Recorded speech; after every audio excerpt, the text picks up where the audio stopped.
In the final days of World War II, a remarkable series of events unfolded within the ranks of the Nazi regime. Several influential Nazi generals who had once been loyal to Adolf Hitler turned against him. Join us as we delve into the reasons behind the betrayal of Hitler by these big Nazi generals. By the closing stages of the war, Adolf Hitler's leadership had become increasingly erratic and detached from reality.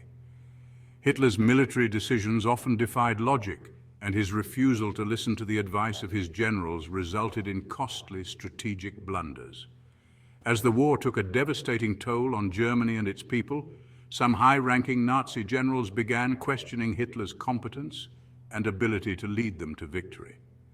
The Nazi regime's atrocities, including the Holocaust and widespread human rights abuses, weighed heavily on the conscience of many German generals. Some generals, such as Erwin Rommel, recognized the moral implications of Hitler's actions and felt a growing sense of guilt for their involvement in the regime. "I cannot serve this man any longer. It is against my principles and everything I've stood for." Driven by a sense of moral responsibility, these generals began contemplating the idea of turning against Hitler and seeking a different path for Germany. As the Allied forces closed in on Germany, the prospect of defeat became inevitable. Many Nazi generals started to fear the consequences they would face if they remained loyal to Hitler until the bitter end. They understood that they would likely be held accountable for their roles in the war, including the war crimes committed under Hitler's regime.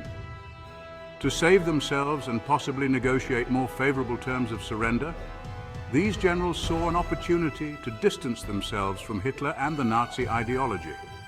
Some big Nazi generals, such as Heinrich Himmler and Hermann Göring, believed that by betraying Hitler, they could position themselves to play a role in a post-war Germany. They saw an opportunity to present themselves as potential leaders who could help rebuild Germany and negotiate with the Allies on behalf of the country. However, their attempts to distance themselves from Hitler were met with skepticism and ultimately proved futile. In the final days of World War II, the betrayal of Adolf Hitler by big Nazi generals was driven by a combination of failed leadership, ethical dilemmas, fear of retribution, and personal ambitions. Their actions represented a turning point in the downfall of the Nazi regime.